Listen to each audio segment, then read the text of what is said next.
Hello, everyone, and thank you for joining us. It's just about time, so we're going to kick off our discussion, and I'm sure people will be streaming in. My name is Omar Christidis. I'm the founder and CEO of Arabnet, and thrilled to be hosting this series of webinars in collaboration with Snapchat, the CPG Summit, which is really focused on how the consumer packaged goods industry is being transformed, strategies for CPG players when it comes to marketing, when it comes to innovation, and of course, new communication models driven by communication trends like mobile video and others. Thrilled to have us, our partner in this, Antoine Challita, the head of the consumer packaged goods business at Snapchat in MENA. Antoine, hello, and thank you for your collaboration with us. And I'll also introduce the others of our speakers, and I'll ask each of you just to say hi so that they can see who you are. I'll start with Aleia Salem, the marketing manager for Flavor World Food for Europe, Middle East, and North Africa at Nestlé. Sofiane Haddadi, the media and CMI director at L'Oréal. Hi, Sofiane. And we have with us Fatemah Bolos, the head of corporate marketing at Saudi Goody Products Marketing Company. Really excited to have such a great collection of brands with us, sharing their expertise and insights about their marketing activities. And of course, I'm going to kick off straight away in our discussion. The last year has been so full of disruption. I mean, if there's anything we can say is that last year has been anything but business as usual. And so we would love to hear from you. What does that look like really in the consumer packaged goods industry? How has consumer behavior changed due to COVID and all of the disruption that's going on around us? And specifically, if you can share with us any numbers around shift in demand, around channels or product categories, price points, geographies, channels, any insight that you can share with our audience who's keen to understand how is consumer behavior changing in this period of time. Who'd like to start? Maybe I'll kick off with one of our brands. Sofiane, you look ready to go. So we'll start with you and then we'll move over to the ladies. Fair enough. I think we went through different phases of the pandemic and the crisis. We all kind of woke up and discovered the event. We had to kind of react and respond very quickly, and then had to adapt to new realities, kind of as a phase two. And now I believe that we are into some sort of new normal. However, I think what we've seen through the months, and now that we realize that actually the consumer is still optimistic. At least the Middle Eastern consumer is still optimistic, thanks to probably the financial buffer and population trust in the government, despite all the restrictions that we have. And we see things restarting, things like religious travel, like the Omar restarting in September. This is kind of fueling a bit more of the confidence to kind of back to normal. However, we've seen through the different divisions that we have quite a few brands. L'Oréal is not one brand, but it's a brand portfolio, and we have kind of 4 different divisions. Kind of the one which were the most resilient, active cosmetics, so the brands that we sell in our pharmacies. This has managed to maintain good growth, and we've seen that through the pandemic, they were the channels that were remained to be open. Then we had the consumer product division, which has brands like you probably most know of, Garnier, L'Oréal Paris, etc. This had limited impact on sales, despite kind of its heavy weight in makeup, which was a category that kind of slowed down.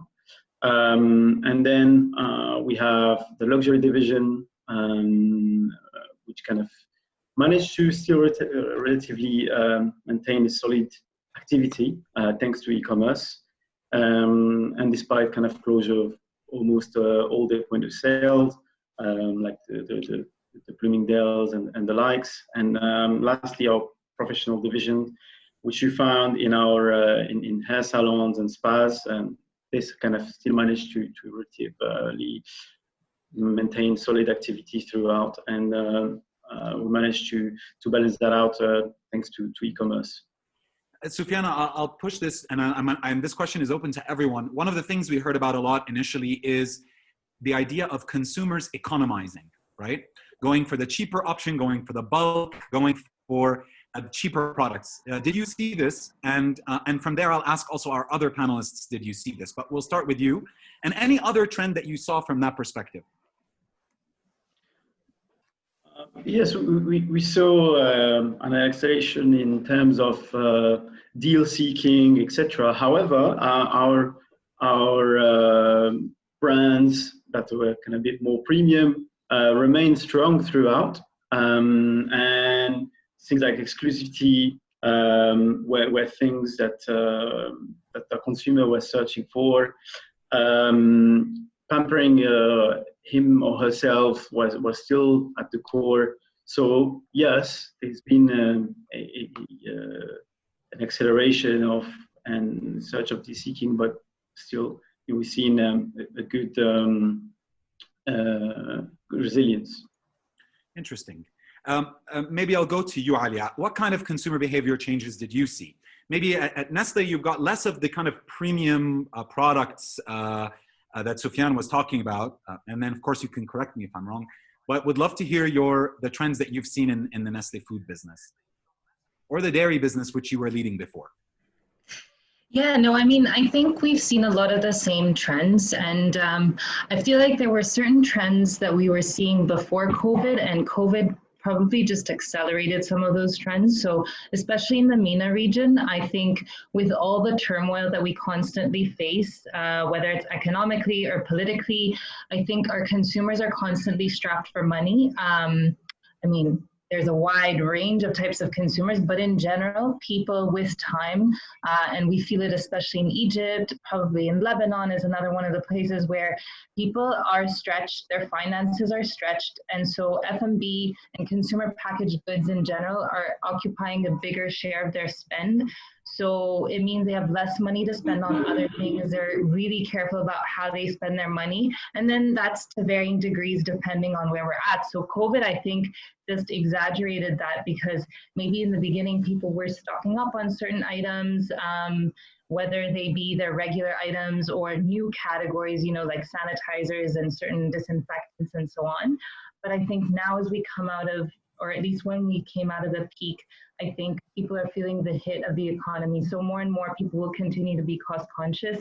So to your point on premium versus everyday type brands, I think it's more that people are not going to be willing to take a risk with maybe brands they don't really know. So I think people will be looking for brands that they know, they trust.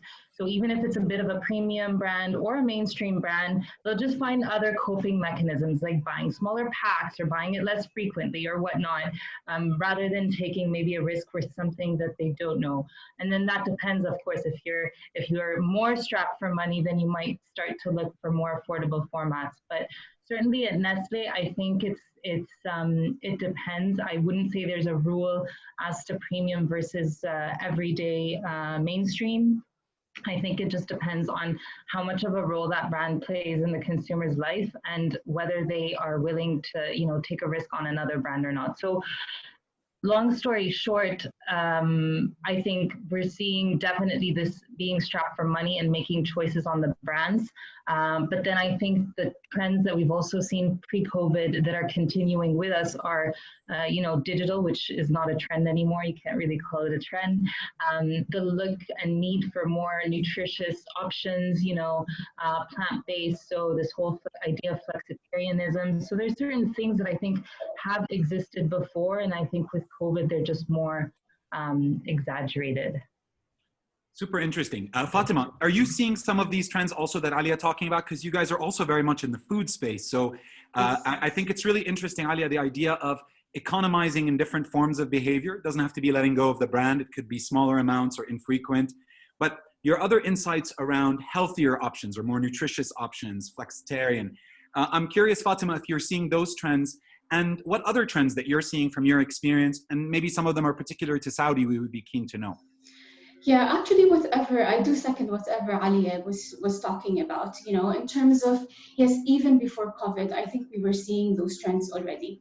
Whether it was economizing, where people are becoming much more price oriented, and when it comes to the health trends that are coming up. But yes, during the COVID, because people were stuck at home, you know, so we needed to do something. And I think it did help us as a brand, as a food brand, that enables them to actually take those foods at home and be able to do something amazing with them. Now, the thing is, another trend, instead of just being price oriented, what we've seen is actually people are becoming much more purpose oriented. It is less about, and I think this is what Ali was saying very rightly, it's not about sacrificing on the brand. It's very important for me to produce those restaurant quality that I used to get, to actually have it in my own home, and how can I recreate that? So for us as Goody, what we wanted to do is understand those purposes. And I'm sure everybody has seen those content in social media, how one influencer, for example, started on sourdough bread, and suddenly everybody is recreating that. You know, so it's more of purpose, more of what it is that I can do. How can I recreate that magic? Suddenly everybody is a chef. So those are the trends that you've started to see, and people are not willing to sacrifice on their brands for that. So it's more of, yes, I can sacrifice on certain things, but when it comes to things that are important to me and are part of my daily life, that's something that is, you know, I'm not going to compromise on. And I think the more we get into this, our consumers are becoming smarter and smarter, and will make sure that they will make such smart decisions as well. And the thing is, even during research, consumers are actually saying sacrificing on your brands will actually be more costly, because then you'll have to repeat it all over again, and then whatever you're preparing and satisfying your family is not just going to work. So this is, I think, where is another trend that is very important for us. Beautiful. So many great trends here beyond the economizing one. Things around purpose, things around quality, things around health, which I think are all super interesting.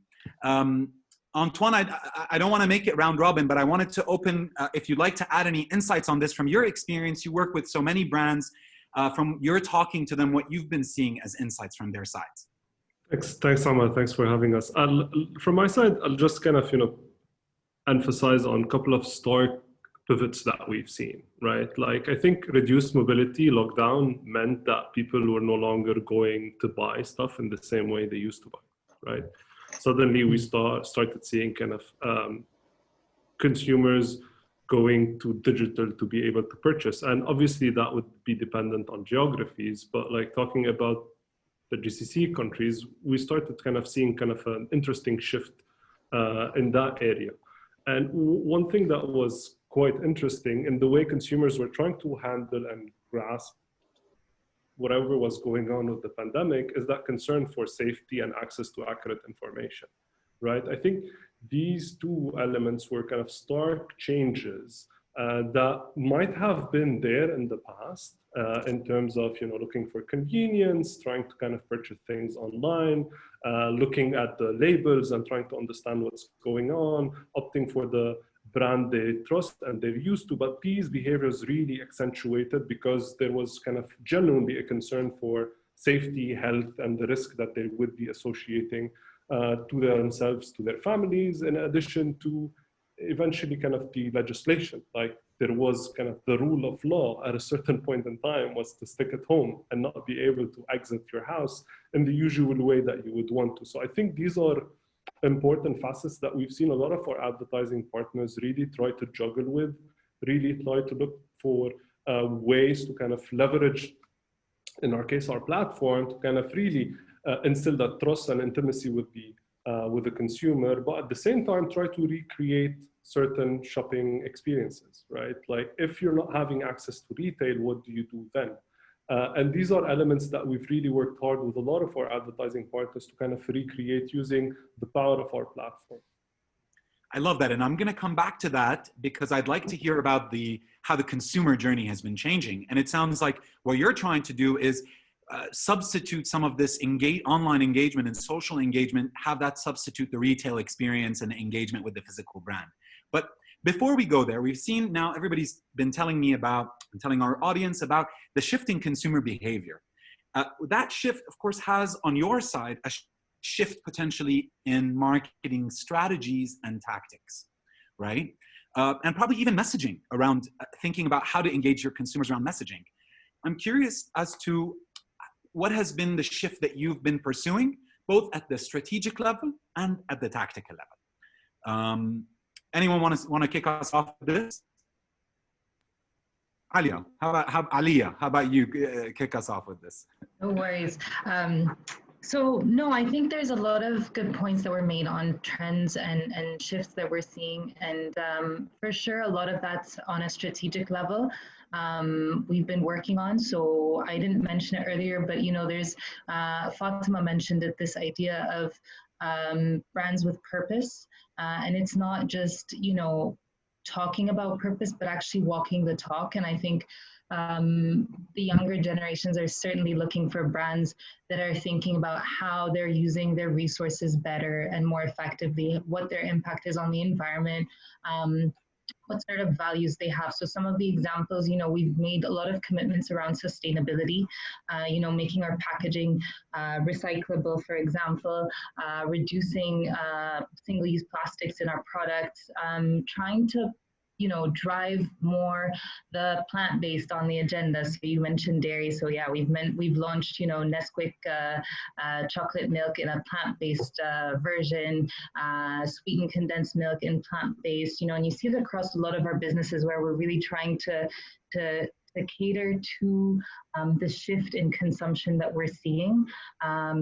So that's one way, but also another way is also adapting to the new consumer behaviors. So we talked about digital, and certainly, you know, the generation we face today, they're digital natives. And so really developing everything with digital first in mind. So really thinking on a strategic level, how you can utilize the different touch points and really cater your messages to each touch point. You know, gone are the days where you have one message and you just plaster it all over each, you know, TV, billboard, and so on. It's, you really can use these tools more effectively. Down to tactically, you mentioned, so developing the right formats, you know, vertical versus horizontal, making sure your brand is always upfront, you know, creating content that's snackable, that's short, that caters to this new world of, you know, I'm so overwhelmed with the amount of information I have, you know, it really, like, something has to really jump out at me for me to stop and take a look at it. So those are kind of the ways we've been adapting, both from the type of content we're producing, but the formats and so on. Beautiful. And I think that's music to Antoine's ears, that, you know, vertical mobile video engagement. But before I turn to you, Antoine, I saw Fatemah kind of shaking her head in agreement with a lot of what Aleia was saying. Would love to get your thoughts on this and any additional insights. Yeah, and I think, again, supporting what Aleia was talking about, the way we do it, I guess, from a food brand perspective, you know, it's always consumers first. And all of these plans, I think we had them from before. And just to re-emphasize on that, it's a matter of whatever happened nowadays is just re-acceleration. It's actually accelerating what your plans are to actually move them in the forefront, right? So for us in Goody, two key things is listen to consumers, what they want in order for you to provide the right products for them. So in the past 2 years, we've launched over 60 innovative products. A lot of them are actually leaning within the health aspect that we were talking about. So one is, for example, we had, so either it's on health or an experience. So you have a pasta with quinoa, for example, that is coming in. We had mayo with truffle sauce, because people, I think there's that food evolution that is coming, that is happening, and it's just a matter of how you're going to be in the forefront and how you're going to lead that. And this is, I think, what we've been trying to do in Goody, making sure that, you know, always make sure you're not just listening, but you're always ahead of that and actually providing what consumers are needing in order for them, as their tastes are evolving. And social media is really bridging that gap. You know, there's a lot of things that I used to enjoy. Like imagine like 20 years ago, what is tartar sauce? You know, what is this burger sauce that people are talking, or sriracha even? But now everybody's into truffle. You know, what is quinoa? You know, it's like these are things that are coming in, and it's very important for CPG brands to actually utilize these and actually bring it in the forefront with consumers. But it's not only in your products as well. Even with the tools that enables consumers, you have to be there. So with us, we've launched Goody Kitchen 10 years ago, where we're providing recipes. But nowadays, recipes is not a differentiator anymore. As like everything, even from a brand like Kleenex that has nothing to do, you know, directly with food, are actually providing recipes. So for us as a food brand, it's about taking it to the next level. How can we manage our content in such a way that caters into the new trends digitally right now? You know, how can we make sure that our brand is searchable, is shareable, you know, and it's shoppable? How can you put that all in one platform in a personalized content that is important for me? Because as Aleia was saying, there's so much clutter out there. People, no, I mean, if you're looking at your content, you're browsing, you know, I know how important the click of a finger is, because it takes you and it allows you to skip whatever it is that you're seeing. So people are very conscious of that. And it's very important for us to give them what it is that they're looking at and what is very important for them. And I think as a brand, this is something that we do. We listen to our consumers, but go beyond that. And how can we utilize these digital platforms as opportunities for us to actually elevate the experience that we're providing for them?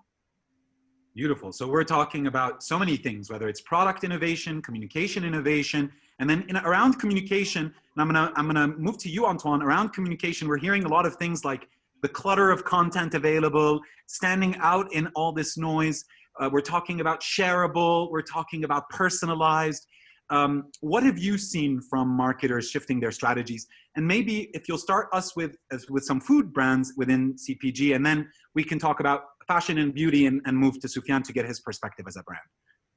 Sure. I think one element that I was kind of reflecting on while the fellow panelists were talking is one that we've seen very interesting is in the behavior of marketers and decision makers to kind of accelerate their adoption of kind of a test and learn framework, really kind of start kind of double down on areas that potentially they've not really tapped into in the past, and start kind of exploring what potentially can be of value to their businesses and to their consumers. But one thing that I'll highlight from our side is we started kind of going into conversation with our partners, and that's generic, that's not really linked only to food, about kind of what can we do to be actually in proximity to our users? How can we leverage the different advertising solution that presents itself on Snapchat being a mobile-only app?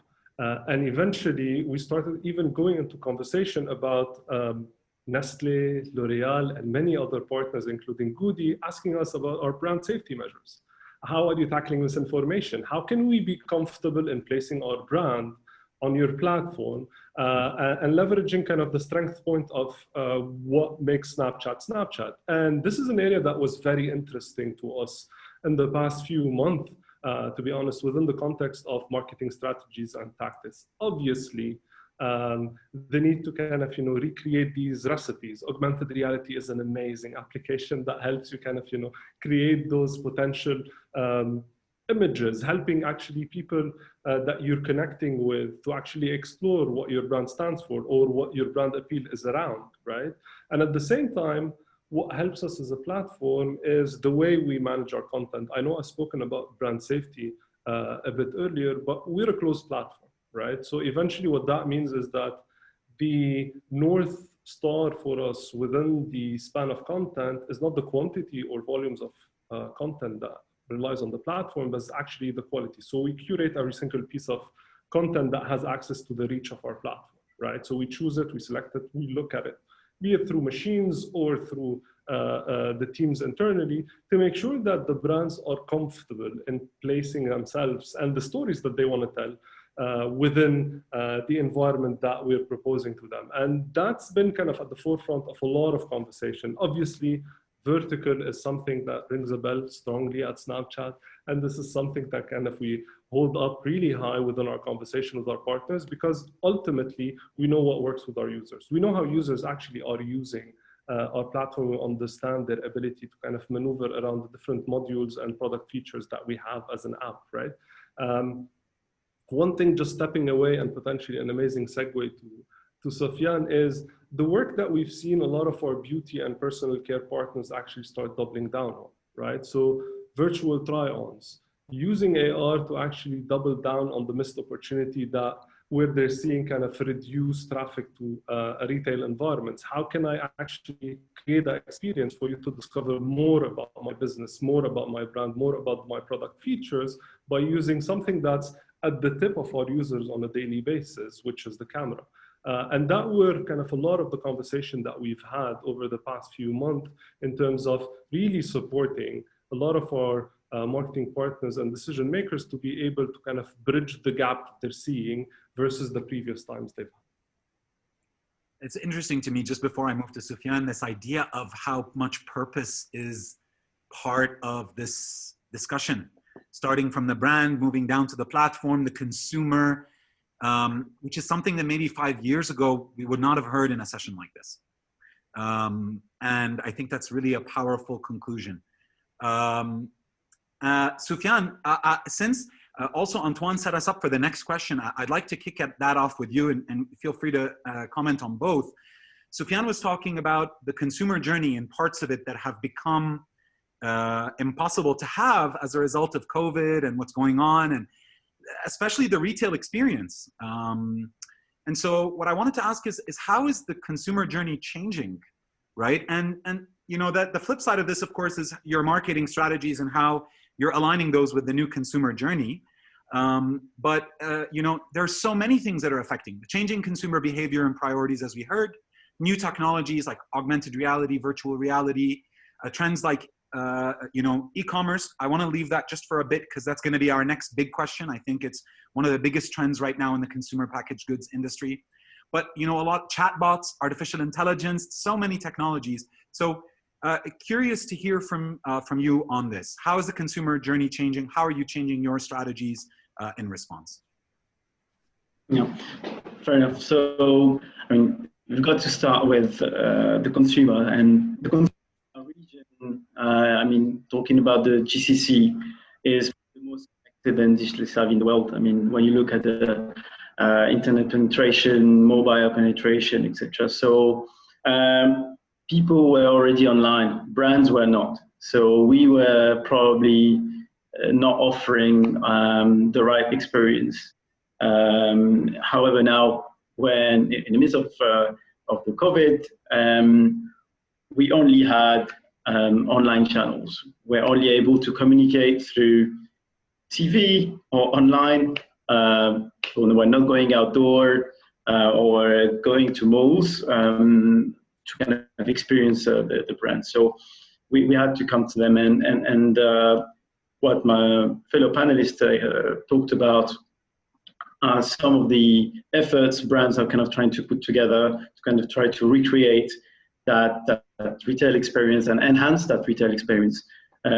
So yes, we put things in place like makeup try-ons, skin diagnosis, but now that kind of malls have reopened, how can we continue that journey and bring some sort of omni-channel experience, and how can we augment the experience in store with kind of markers, with augmented reality, and all the things that kind of help a consumer kind of see through the journey and kind of continue that journey with us if there are no one to assist, or kind of to augment that experience. I mean, in terms of marketing efforts, I mean, we've seen in the CPG space kind of a shift in digital media, kind of representing probably 10% 5 years ago. It probably now represents over 50% of expenditure. Yes. media spend, and this is just kind of just coming in line with how much of our consumers are spending online. I mean, they spend on average 8-9 hours online, and so that's a significant chunk of the day, be it on a laptop, be it on tablet or mobile.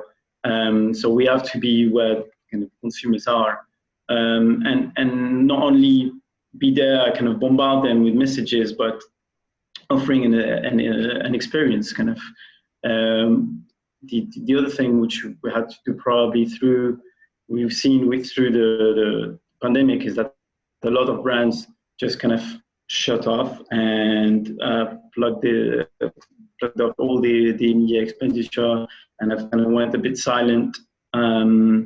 And we've seen through research, etc., that maintaining that presence, maintaining that connection with the consumer, managed to kind of engrave our brands in consumers' mind.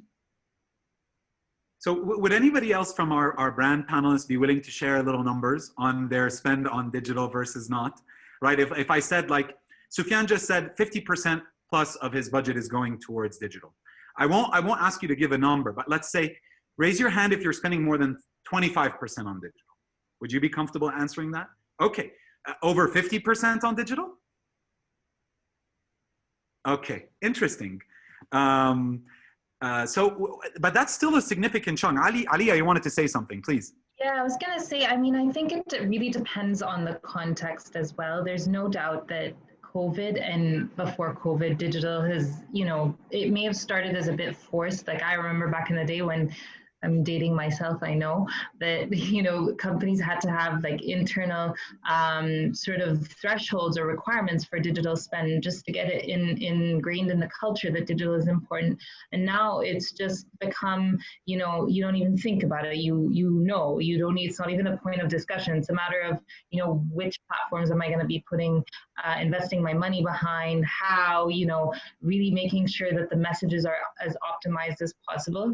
So going back to the question, I think it really comes down to the consumer journey, as you mentioned, and in the context of your brand, your country, and so on. So I think what I can say is definitely the journey is not also linear as it used to be. So again, I date myself, and it used to be, you know, used to think awareness, consideration, a trial, and you had like certain touch points along the funnel. And now it's really not linear at all. You know, you have a lot of the touch points are sort of, you know, blurring together. You know, you could be watching something and Googling it at the same time, you know, and so on and so forth. And so you really have to make sure that your platforms are working as best as possible for you, and that, you know, you're targeting people at the right point with the right message. So if they're in discovery mode, you're inspiring them and you're giving them ideas for what they can do, or, you know, offering more service type messages, so helping them and guiding them. Whereas if you're later in the funnel, you're either encouraging them to purchase the product. You know, we talked about like a buy now button or whatnot, like making sure you're connecting your platforms. Or sharing, you know, that's another thing. Sharing what they've done, sharing what they've made, what they've bought, whatever it is, you know, across. So I think it's just the spend levels may differ in different contexts, but at the end of the day, there's no doubt that the investment level is important, and whatever it is you're putting is really about maximizing that investment. So, so for example, you mentioned also some of the technologies. It's how can I use the platforms and the options that they offer to help service my message as best as possible. So chatbots are certainly a huge thing now. You know, how can I leverage them either to guide consumers or shoppers through the shopping decision, or find out more about their interests and guide them and inspire them, or even just the regular customer service chatbot. So there's a lot out there, and it's really about making sure you're leveraging it in the best way possible at the right moment. And finally, just mentioning one last thing, I think there's also a lot of expectation for personalization. So again, making sure you're leveraging those platforms, those technologies to personalize without making people feel like their privacy is being invaded. Like, how did they know I wanted that, you know? But at the same time, trying to cater to their needs as best as possible. Beautiful. You know, and it brings to mind something I was reading recently about thousands of micro moments or micro steps in the consumer journey of booking a vacation, right? We used to think about, you might go to a travel agent, he gives you the full vacation, all booked out, your hotels, your restaurants. And now every step of this entire process, from your tickets to where you're staying, you're reading reviews, you're engaging with others, you're visiting multiple websites. So this idea of this exploded non-linear consumer journey where different things are happening simultaneously, I think. And of course, there's so many touch points, the tremendous number of touch points and interactions. Fatemah, I also saw you shaking your head on this, and you were talking before about your platform, the kitchen, and specifically personalization, which Aleia was talking about how critical it is. How are you guys at Goody kind of also seeing the consumer journey shift, and how are you trying to plug in all these different places and ensure a consumer-centric experience? Yeah, so without trying to make people think that we're listening to them, but it's more of personalizing their needs. And a lot of people, and actually research has proven that people are willing to have a more customized and personalized experience, and they're willing to give you their information if you're able to give them that. So the thing is, the way we're looking at it, and you're very right in terms of what you're talking about, this consumer journey, and what Aleia was saying, that it's all integrated together. You know, it's like 20 years ago, we're talking about something called the 0 moments of truth. You know, and this is where we tackle them on digital because people are searching before they even see you. Right now, it's not digital, does not just belong in the 0 moments of truth. You have them from Z mod to F mod because now they're even buying from there. And how can you loop them all around with the secondary moments of truth? Because people, once they've used it, they want to actually interact back, and you can utilize them to be ambassadors for your brand. So for Goody, the way we're looking at it is from the first, so yes, create awareness, create the consideration, but besides that, how can you create conversation and engagement from the 0 moments of truth, right? So when they're looking at recipes, when people are looking for what it is that they require, imagine you take them to the next level. Create those recipes with them, you know, whether it is through chatbot, whether it is through a step-by-step process that you work with them, all the way to actually taking them through shop directly, link them up to your e-commerce platforms where people are able to say, shop these ingredients, you want to create it right now, it's within a push of a button, as Aleia is saying, is like that to buy, you know, because then what you're doing is from your awareness to 0 moments of truth, where you have different people engage and what are the different possibilities they can do with your brand, to the first moment of truth, actually creating an e-commerce experience for them, and then linking it up to tell us about it. So then it becomes more of like a community, and that platform would say, hey, I tried that recipe, this is my results. So now it's not just, we're not closed anymore. You know, everybody is closer together. Yes, physically we might not be seeing each other, but I think digital has, you know, as they said, this is the best time for this to happen because we're still engaging and socially we're still connecting with each other thanks to digital. And I think this is something that we need to look into and say that, yes, you know what, a brand can be actually deep and be part of a consumer's lifetime wherever they are within that purchase channel that they're looking at. Antoine, we've heard a lot about how the consumer journey is changing, whether it's about personalization, engagement, community building, as Fatemah was talking about, a click to purchase, and this expanded consumer journey. Snapchat is working with a lot of brands to support them in maintaining that engagement at the different steps of the user journey, and even empowering them towards e-commerce. So let's start first with the first part, and then I'll use this to transition to our next question, which is e-commerce. But can you talk to us about how you're empowering brands to really leverage and create that customer-centric experience, and also any case studies you can share with us would be great. Sure. I think regardless of the environment of the transaction, the fundamentals are still kind of similar, right? So people want to understand more of the things they're buying, to consider it, they want to learn more, and so on and so forth. So I think there is one case study that was very interesting to us, even internally, and it wasn't actually a CPG client per se. It was done with, we've worked closely, our e-com team actually worked very closely with UNAS, and that was a striking kind of milestone within our understanding of how actually consumers are behaving during the pandemic. So UNAS had an activity happening during Mother's Day this year, which was in the UAE and Saudi, was kind of, in the midst of the lockdown, kind of the, let's say, the concern over safety and health that every kind of individual had during this time. It was kind of, the beast was very new. No one really was completely understanding what was going on. But what was interesting for us to see is that this specific activity that UNAS had on Mother Day actually delivered a 5.5 return on ad investment with an average basket order that was generated specifically by the Snapchat campaign of $500. 20% of those were actually in fine jewelry, right? So it was in kind of something that you would think, going back into a lot of the kind of mega points or macro points that we're talking about early on, that you think people would be foregoing during this specific period, right? The power of digital, I think, and what I'm trying to kind of relay through the case study, the power of digital is not only by providing you access to the reach and scale of the platform, in our case, our notoriety across different markets in this region, but the power of our platform is for you to be able to access valuable audiences that would actually drive the needle for you. And that's one example that I just want to kind of focus on within the context of the customer journey or the consumer journey. The other point that was interesting, I think the case study will be kind of out in a couple of days, so I won't be naming the brand or the business, but I'll simply highlight the application that we've done.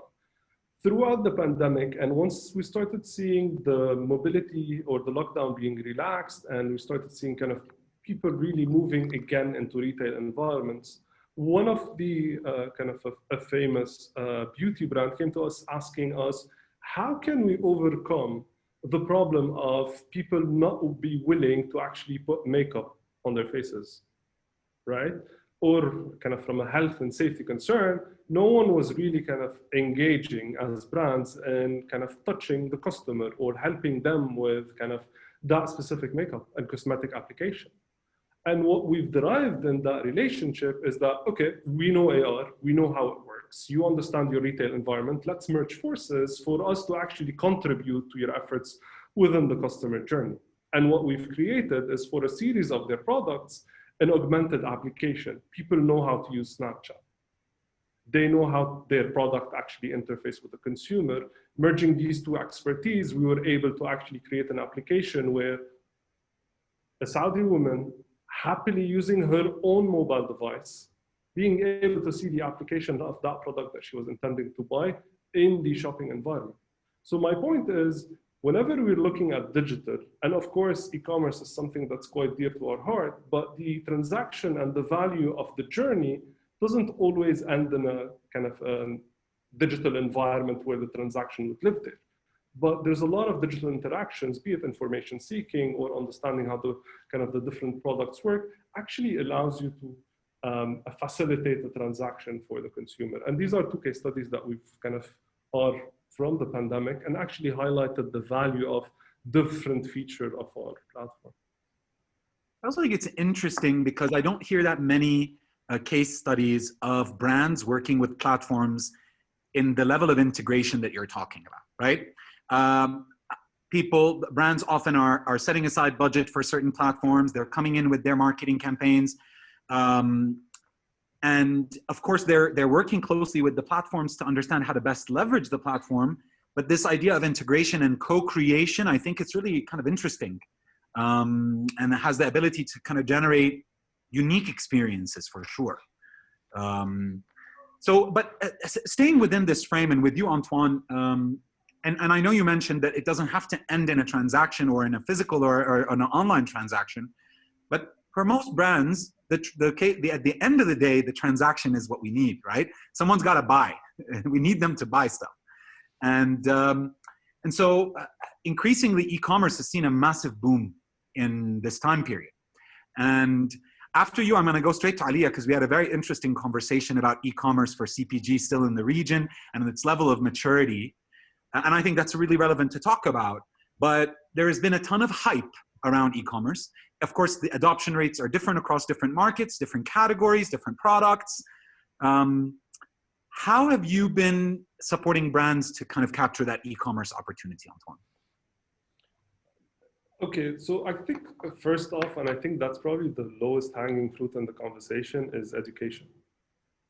One thing that we've realized during the pandemic is that we've seen kind of obviously multiple different marketeers, if I may say, but like we felt that there was a lot of organization that were rushed into that environment. And eventually education became kind of probably one of the most important element in the conversation. For us to kind of help, like, what's the difference between a click and a session? What do we need to kind of build within our infrastructure to really be able to optimize for transactions and help a lot of our advertising partners do that? And it really went on from kind of, there's a huge spectrum, and that's kind of the first point that I want to make. The second thing that I want to highlight, and I tapped very kind of a bit into it early on, is that one of the things that became very interesting for us is the realization of our advertising partners that scale and reach are obviously important in certain conversation, but as I was saying, the value of audiences became more kind of pertinent in a lot of other conversation. And that was something that we're really working alongside a lot of our advertising partners to actually help them create those transactions and help them create those attain these efficiency metrics that they were thinking of, or these effectiveness metrics that they have in the back of their mind. One element that we've always worked on with the mature kind of performance advertisers that we'll always have is trying to ensure that they're being able to capitalize on the intent signals they're having from their activities, whether they're prospecting or whether they're having different types of brand building campaigns, to be able to really leverage what our platform provides them with. So we're quite known, if you're a seasoned performance advertiser, to be a very strong platform for acquiring new customers. But at the same time, based on the type of advertising products that we have, we know as well that we're strong in retargeting and retaining. And I'll talk slightly about that. Early in June, we started kind of our next chapter within the performance space by really doubling down on helping advertisers leveraging what we call dynamic ads. So I know that a lot of people talk about, Aleia spoke about it, Fatemah spoke about it, and I believe Sofiane tapped on it a bit, talking about personalization, right? In our book, personalization really kind of taps on a strong nerve and actually can accelerate deliverables and outcomes once it's done mid or lower funnel. And that's where, with dynamic ads, we started kind of drumming the beat of you don't necessarily need an extensive creative prowess to be able to dynamically engage with a lot of your audiences. If you know that this specific audience or the specific individual has navigated some form of assets that you have, whether it's actually within our platform or within your digital environment, a website or an app or what have you, we'd be able to retarget them. So today, with only kind of a few creative assets, with your product and catalog feed integrated within our platform, we're being able to dynamically create a vast majority of creative assets that allow you to actually reach out to the consumer and serve them the ad that's actually relevant to their needs. And these are things that we're quite kind of proud of, considering where we stand in the maturity of our platform. One element that I'll close on, and I know that in one of our previous conversation, we've talked on it, so I'm not going to shed a lot of light, but we've tested a lot of different alpha products as well and alpha solution with esteemed partners that we have, right? So we wanted to kind of allow a lot of the platforms that potentially are looking for different solutions that might not be available in kind of as effective as they would want it to be with many of our peers, and try to double down on solutions that can actually provide them with that effectiveness beyond the common infrastructure of that we see in e-commerce across the board. So these are elements that provide us with opportunities to really work hand in hand with our partners, understand their problems, but ultimately provide them with solutions that are really kind of moving the needle for them. Great. Aleia, before I go to you, I want a little hand raise question. E-commerce represents less than 5% of my sales. Raise your hand. E-commerce, less than 5%. Okay, wow. E-commerce represents between 5 and 10% of our sales as a brand. Okay, so between 5 and 10, Fatemah? Okay. So nobody's got over 10% e-commerce. Everybody is less than 10% e-commerce. And this, of course, was part of my conversation with Aleia in our preparation. And she was saying, Omar, e-commerce is still a small channel overall. It's rapidly growing. And I'm not gonna say any more. Aleia, I would love to hear your thoughts on e-commerce, where it fits within the CPG world, what strategies you're pursuing in that space, knowing that I'm not saying, of course, I'm dismissing e-commerce. I think it's massive. And I think all of us here see the large opportunity, but contextualizing it also, the size of it is also important given how much hype we hear. But I'll turn the floor to you, Aleia. Yeah, so no, it's true. I think it's one of those things, especially in food and beverage, I think is where you'll see this. It's different than, I think in the case of Sofiane, you raised your hand in maybe beauty products, healthcare, health, electronics, travel, it really depends on the category. I think size is definitely, yes, it's still quite small. There's no doubt. For us, I'm speaking specifically now Egypt and food and beverage. And that does not in any way indicate the level of importance, definitely, because we do put a lot of effort behind e-commerce as a channel. So just to give some context, I mean, this year was definitely the highest year in terms of sales for us on e-commerce, yet it's still quite small. The reason for that, so I won't go into the reasons why e-commerce is growing. I think it's quite clear. We talked about it, quite extensively over the last 45 minutes. But also the context, the larger context here in Egypt is that we still have a hugely traditional trade retail environment. Labor is not expensive in Egypt. You have a huge number of people who still order their groceries by phone. So you can get groceries delivered to you by phone.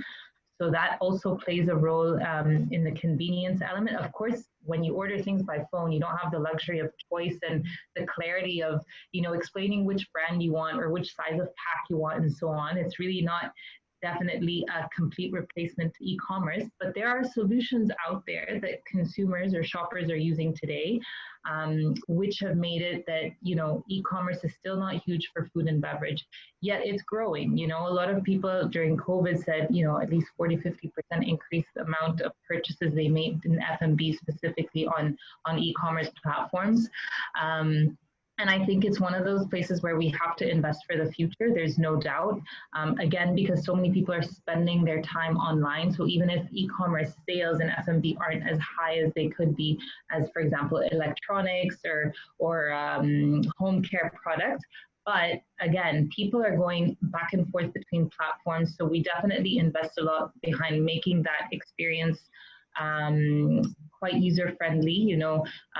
Anytime we're investing on platforms, driving to a platform, an e-retailer, especially if it's a recipe, for example, making it a shoppable recipe, making sure that on the store itself, you're treating it like a real-life store, like what you would do, making sure you have the right product assortment, you have the right type of visibility, good quality content, images are good. You can really replicate the store experience, because how many times, I'm sure all of you have experienced, you go on and it's really difficult to see what you're trying to buy. Is this the same pack that I buy usually? Is it the same variant? Just trying to get a sense of scale of the pack sometimes is, reading the back panel. So really trying to make that experience as user-friendly as possible. So those are things we try to do, despite the fact that this channel is small, definitely, but it's about investing for the future and understanding that people are still, even if they're not buying things, they may be going online and looking. And you know, a lot of times there are categories in food and beverage where the decision is planned. People don't buy, they don't make the decision in store. So they are thinking about it outside. So this is also a way for us to help drive that decision. So yeah, small, important. We have to, I think, prepare ourselves for as it grows in contribution, especially as we've seen in COVID, where it can overnight, you know, the growth of probably like 5 years happened overnight. So you really having that readiness, being ready is super important. It helps you prepare for what's coming. I'm going to do, before I continue, a quick raise your hand question, which is to say, today, where are you selling on e-commerce? Are you selling on your own branded website? Raise your hand. Or any branded website of your own. Okay, a half from Aleia and a clear one from Sofiane. Are you selling from like supermarket e-commerce, like Carrefour or Danube? Raise your hand. Okay, are you selling on generic e-commerce of everything, like souk.com? Raise your hand. Okay, clear. So a lot of you are pursuing multi-channel strategy when it comes to your own e-commerce. And Sofiane, I know that you guys have been very aggressive about launching a number of platforms. Would love to hear your e-commerce strategy, and also from the rest of our speakers, eventually, where you're seeing the most impact. Are you seeing it on your own branded platforms? Are you seeing it on other platforms? But starting with you, Sofiane, you mentioned that you've been launching already multiple websites. Tell us a little bit more. Yeah, sure. I'd like to first come back on Alia's point here. I mean, e-commerce is at different levels of development across retail categories. I mean, a few years ago, probably 18, 19, growth rate on one end was probably around 1%. You had electronics probably around 15, 20. And we were somehow somewhere in the middle. And kind of we've seen that pivotal shift happening. You know, e-commerce is becoming reality. It's reinventing consumer's path. It's only kind of really new consumer experiences and disrupting business models. And we've seen kind of globally the weight of business for e-commerce was probably around 10% this year. It's probably going to finish at 15 in the region. Was probably at around 3% this year. Don't know exactly, but somewhere landing between 5 and 10. But growth is important. It is one of the most powerful growth driver for us, kind of as well as gross profit, and kind of a bit of a trivial for L'Oréal. Kind of e-commerce has become now the third biggest country after US and China, if you were to kind of club e-commerce on its own. So it is definitely very, very important. In terms of all the small channels, bits of all the different markets, at the global level, you get something that's a significantly sized opportunity. Interesting. Completely. And back to your question about channels. Yes, today now we have about 3 D2C direct-to-consumer channels. A few years ago, we didn't have even one. And we are planning to launch a few more. However, I'd say even though they are probably spaces where our brands can express themselves very well, and the brands that have direct-to-consumer sites are strong brands, brands that have been trusted. The vast majority of our sales on e-commerce remain with our pure players and e-retailers. And actually, interestingly, in the region, up until last year, 90% of probably e-com was done on pure players. And I think now we've seen a surge of retail infrastructure, and they kind of rose to the challenge, and all have created e-commerce channels, experiences, etc. And we've seen now a rebalance in terms of channels where we sell. And then maybe the kind of a last point for me on e-commerce, so we're trying to bring in is personalization in commerce. So, personalized commerce for us is definitely probably the next frontier, using kind of data and personalized experiences in store and online. We will as well push one of the channels that marketing lever that we use is probably social commerce through celebrity endorsement, content creators, etc. This is where we've seen those that really were valuable and those were just a bit of a fad.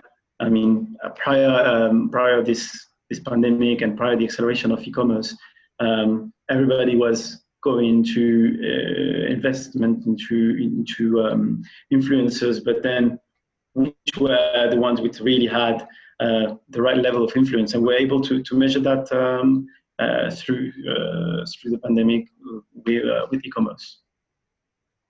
Great. I'm mindful of our time and our audience time. It's just about 2 o'clock. We just got questions from our audience right now.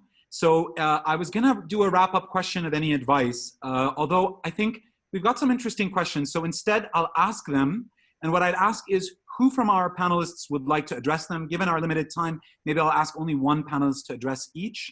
What is the future of traditional distributors as a result of e-commerce? Is there anyone who'd like to take that? Traditional distributors as a result of e-commerce. Aleia, excellent. And what is the future of BTL, below the line, versus digital performance marketing? Anyone want to take that one? Fatemah, beautiful. Okay, and then the gentleman will give you a chance to say any final closing words after that. But ladies, we'll kick off with you, Aleia. What's the future of traditional distributors as a result of e-commerce? And just let's try to keep our answers quick here, just for our audience time and your time, of course. Thank you so much. I think for the foreseeable future, traditional distribution is still important, and I'm talking here about traditional channels and our regular route to market, how we service those traditional stores. I think that really ultimately it's probably going to be a blurring again of the lines. I think the use of technology to optimize our traditional distribution models is going to be super important. You know, how we leverage, there are lots of startups playing in this space here in Egypt now that are optimizing distribution models, you know, working on pre-order as opposed to, having a traditional delivery route. And I think also in the online world, in e-commerce, they're also having to leverage a lot of the know-how from our more traditional distribution models to make sure they know how they're going to get the product to the right warehouse, to the customer in the most optimal way. So I think both models are really learning from each other. The traditional is being forced to learn from the digital so that we can compete and be more effective and cost effective. And certainly the online world is learning from the more traditional distribution models on how to best service their customers. So hopefully that answered the question. Yeah. Thank you, Aleia. And Fatemah, we'll turn to you with the other question, which is below the line versus digital performance. And where do you see that moving? Because those who know me, I always say it's all about an integrated communication. It's not about one or the other. You know, you have to be able to understand how to use each platform and then be able to integrate them together. So basically, I don't think digital lives by itself and BTL lives by itself, but how can you actually integrate them to come up with a bigger experience for your consumers? So one can actually, each one still has their purpose. You know, people would still love to actually experience the brand, but there's so many ways to still utilize digital as part of that. You know, whether we're actually using the Snapchat filters, we've seen campaigns recently that are actually happening on ground, and then you have Snapchat filters that are actually supporting that. At the same time, you have digital that is actually still going back to BTL in terms of telling them that join us to a campaign or come to an event that started off through a digital engagement. So my answer here is more of like understanding exactly where they are. I think both still have a future. And it's all about how you're going to innovate that platform instead of just sticking to what it is that we know. But there's always that way to actually reinvent it and actually utilize it to the purpose of your campaigns, where your consumers can actually be engaged and be amazed with that experience. But I will push on this a little bit, because at the end of the day, there is only a pie, right?